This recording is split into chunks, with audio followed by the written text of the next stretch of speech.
की सफलता मिली। जब हमारी सरकार बनी 2023 में, तब तक विभाग ने, ठेकेदार ने, सबने हाथ जोड़ लिए कि ये जिस प्रकार की चुनौती है, अब तो मशीनें भी बनना बंद हो गई और 2 मशीन में से 1 मशीन तो अब सुधर ही नहीं सकती, केवल 1 मशीन के भरोसे से काम चला रहे हैं। ऐसे में पुराने टेक्नीशियन को ढूंढा गया, पुराने जानकार लोगों को लगाया गया कि आप, अगर ये पैसे का सवाल नहीं, अगर ये टनल ने काम प्रारंभ किया जिसके कारण से डाउन स्ट्रीम अप स्ट्रीम में लगभग 2.5 लाख हेक्टेयर क्षेत्र में सिंचाई का रकबा बढ़ेगा और इस पूरे क्षेत्र में, अंचल में हमारे लिए ये विंध्य का अंचल सब प्रकार से ऊर्जावान उर्वरकमान है। लेकिन पानी की चुनौतियों के कारण से कटनी में खुद में पीने के पानी की चुनौती, सतना और मेहर के अंदर उद्योग से लगा करके हमारे पेयजल की प्रदाय में सब प्रकार की परेशानियां, ऐसे में 5 जिलों के अंदर ये अमृत का काम करेगी। और खास करके जैसे गंगा बेसिन में आमतौर पर सोन नदी का गंगा बेसिन का इलाका हो, या हमारा मालवा का पार्वती काली सिंह चंबल वाला बेल्ट या केन बेरवा, लेकिन नर्मदा तो सीधे खंबात की खाड़ी में गिरती है। लेकिन ये वाकई विज्ञान का नया चमत्कार हुआ है कि नर्मदा जी अपने खंबात की खाड़ी के परंपरागत क्षेत्र को छोड़ करके विंध्य की वैली में आज अपने प्रवास से सोन नदी के अंचल को भी हरा भरा करेंगे। यहाँ के किसानों को, यहाँ के व्यापारियों को, यहाँ के उद्योगपतियों को क्षेत्र के लिए एक नया वरदान मिलने वाला। और इस ऐतिहासिक उपलब्धि के लिए मैं पुनः हमारे भारत सरकार के माननीय प्रधानमंत्री नरेंद्र मोदी जी को धन्यवाद देना चाहूंगा, जिनके आशीर्वाद से हमने केंद्र सरकार के साथ, केंद्र सरकार ने लगभग 1600 करोड़ की राशि में 275 करोड़ की राशि उनके द्वारा इसमें प्रदाय की गई, लेकिन अधिकतम राशि हमारे राज्य सरकार के निधि से दी गई। लेकिन ये असंभव जैसा काम करके पूरा करने के बाद जो आज चेहरे पे खुशी दिखाई दे रही, ये गए साल तक भी लग रहा था कि ये मशीन कंपनियों ने बंद कर दी, मशीन के सुधारने वाले मैकेनिक नहीं मिल रहे हैं और चट्टानों की चुनौती समाप्त नहीं हो रही। तो ऐसा लग रहा था कि बड़ी आशा उम्मीद इसी टनल के साथ दफन होने की स्थिति में पहुंची थी। लेकिन मुझे इस बात की प्रसन्नता है, जब संकल्प बड़ा होता तो परमात्मा का आशीर्वाद भी हरा भरा करता, आनंद से सराबोर करता है।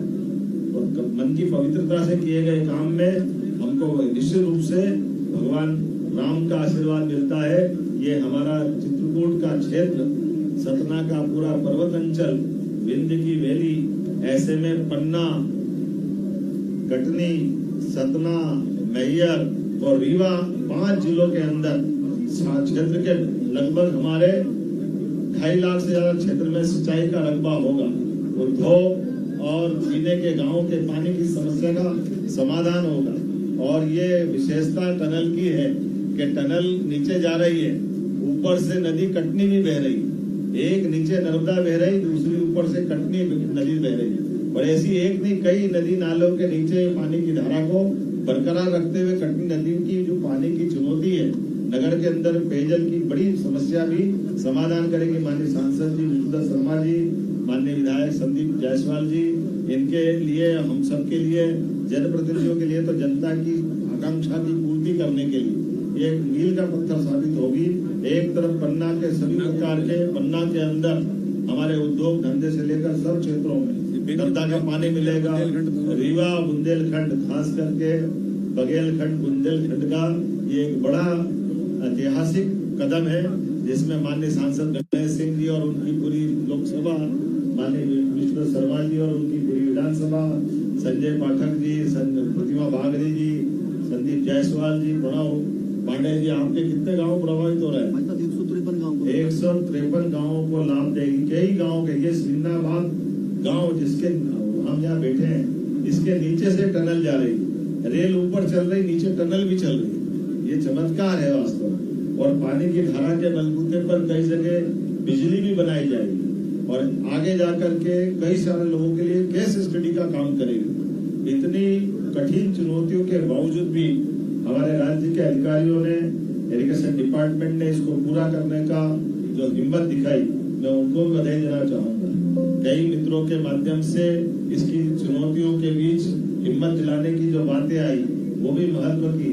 उल्लेखनीय है कि ये टनल के साथ हमारा ये मध्य प्रदेश का इरिगेटेड एरिया का जो संकल्प है, हम इतना ही बताना चाहेंगे कि हमारी सरकार के बनने के बाद वैसे तो मध्य प्रदेश में 1956 से लगा करके 2002-03 तक कांग्रेस के 55 साल के शासनकाल में केवल 7.5 लाख हेक्टेयर सिंचाई का रकबा था।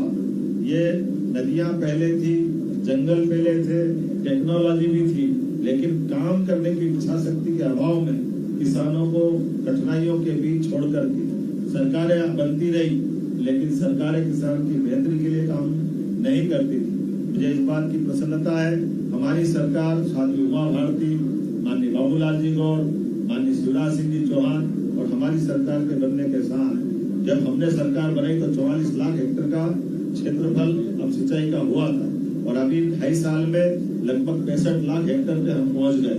और ये किसान कल्याण वर्ष में तो और बड़ी सौगात है जो पूरे हमारे विंध्य के और ये पूरे क्षेत्र के किसानों 2.5 लाख किसानों के लिए केवल 3 महीने के अंदर ही हमारा 2 नहर चालू होकर के इसमें 1 लाख हेक्टेयर की सिंचाई का रकबा आने वाली रबी की फसल में मिलेगा।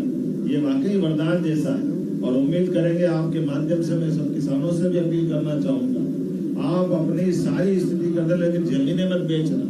ये पूरा क्षेत्र भी पंजाब हरियाणा को पीछे छोड़ने वाला है। हमारे गांव के अंदर रहने वाले सभी प्रकार के आबादी के साथ जुड़ने वाले सभी प्रकार के भाई बहन कोई बगीचा लगाना चाहे, खेती करना चाहे, उद्योग धंधे लगाना चाहे, हर एक क्षेत्र से इस क्षेत्र से पलायन रुकेगा और बड़े पैमाने पे रोजगार के अवसर प्राप्त होंगे, आर्थिक रूप से समृद्धि आएगी और लोगों के चेहरे पे रौनक आएगी। हमारी सरकार किसान कल्याण वर्ष में लगातार ऐसे बड़े बड़े संकल्प करते हुए आगे बढ़ रही है। आइए आप सबके माध्यम से ये सोन कछार का 152 क्यूबिक डिस्चार्ज से सतना के अंदर भी 1,04,970 हेक्टेयर, मेहर में 54,227 हेक्टेयर, कटनी जिले की 21,823 हेक्टेयर, रीवा जिले की 3,532 हेक्टेयर और पन्ना जिले की 448 हेक्टेयर। इस प्रकार से 1,85,000 हेक्टेयर कमांड एरिया में ये सिंचाई की सुविधा मिलेगी। इसी के साथ साथ नहरों के निर्माण का द्रुत गति से काम चालू 2026-27 में 30,000 हेक्टेयर, 2027-28 में 1,25,000 हेक्टेयर और 2028-29 में 1,85,000 हेक्टेयर में सिंचाई होगी। हम सब एक बार फिर एक तरह से नर्मदा का पानी नहीं है, ये अमृत का जल है जो यहाँ को अमरता की तरफ ले जाएगा। मेरी अपनी ओर से सबको, प्रदेशवासियों को, क्षेत्रवासियों को, सभी को बहुत बहुत बधाई। सर, नर्मदा टनल का पानी कटनी शहर को मिल सके, इसके लिए क्या योजना है?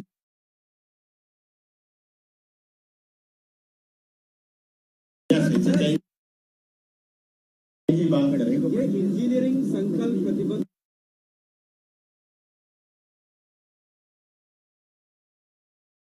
अद्भुत चुनौतियों वाला स्थान है। जैसे मैंने कहा पूरे देश तो क्या दुनिया के लोग इसकी केस स्टडी करने आएंगे, क्योंकि चट्टाने काटने के लिए मशीन तो बनाई जा सकती, लेकिन एक मशीन कितनी चुनौतियों के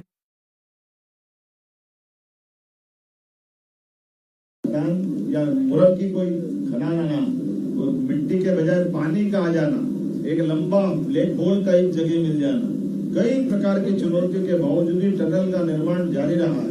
ये हमारे सभी अधिकारियों की प्रतिबद्धता, इसका विश्वास भी अंदर का था कि हम इसमें सफल होकर रहेंगे। खास बात, इसी प्रकार के भूकंप में आने के बावजूद भी ये किसी भूकंप से प्रभावित नहीं होगी। अंदर का निर्माण भी 100 साल तक भी यथावत रहेगा, ऐसा कंक्रीट का निर्माण बनाया गया। सभी प्रकार के सुरक्षा के मानकों का ध्यान रखा गया। मुझे संतोष है इस बात का कि ये जो पवित्र कार्य हुआ, वाकई ये इंजीनियरिंग का कमाल है। मध्य प्रदेश सरकार और माननीय भारत सरकार के माध्यम से दुनिया के लोगों को आकर देखने का और क्षेत्र की बड़ी आवश्यकता की पूर्ति करने का एक नया संकल्प और नया उदाहरण बने।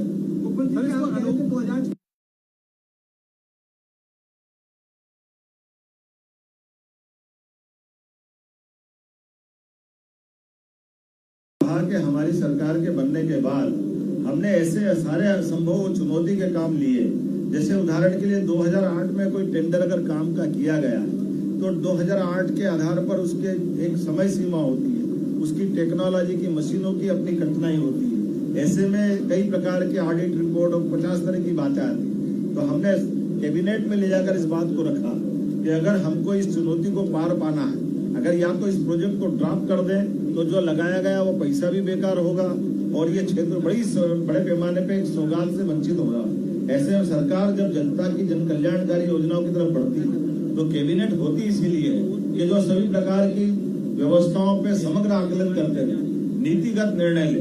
इसलिए नीतिगत निर्णय के बाद इरिगेशन डिपार्टमेंट से कहा गया कि आप इस काम में आगे बढ़ो, आज नहीं तो कल सफलता मिलेगी। एक बार नहीं, 2 बार नहीं, 8-8 बार हमको टाइम पीरियड बढ़ाना पड़ा, क्योंकि बार-बार मशीन खराब होती और मशीन की टेक्नोलॉजी, चुनौतियां, ये सब अलग प्रकार की थी। लेकिन जैसे चंद्रयान, गगनयान के लिए लगातार प्रयास करना पड़ा तो अंततः विजयश्री हासिल होती। ऐसे ही ये अंडरग्राउंड इतनी बड़ी टनल 12 किलोमीटर की, लेकिन किलोमीटर 12 ये लंबी अपनी है, भारत की सबसे लंबी टनल है, लेकिन उससे ज्यादा ये इतनी ज्यादा चुनौती वाली टनल मुझे नहीं लगता कि किसी देश के हिस्से में इतनी चुनौतियां होगी। लोग समुद्र में भी सुरंग बना देंगे, किसी और जगह पे चले जाए, लेकिन एक चट्टान के इतने प्रकार के रूप, ये वाकई ये पूरा क्षेत्र अपने आप में एक अलग प्रकार से पहचाना गया, जिसके कारण से भविष्य में हमारी माइनिंग के क्षेत्र में भी भूगर्भीय रचनाओं को समझने के लिए भी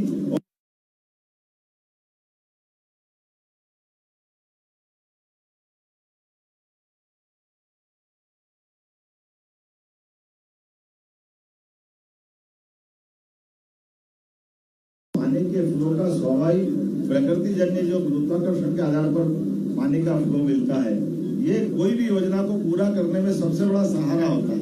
आमतौर पर कृत्रिमता से जब हम पानी सप्लाई करते हैं, बिजली का खर्च होता है, तमाम चुनौतियां आती है, लेकिन ग्रेविटी से पानी का फ्लो हमेशा फायदे में रहता है और ये ग्रेविटी से लाने का उत्कृष्ट उदाहरण है। इसलिए कई जगह 20 मीटर, कई जगह 40 मीटर तक नीचे गए।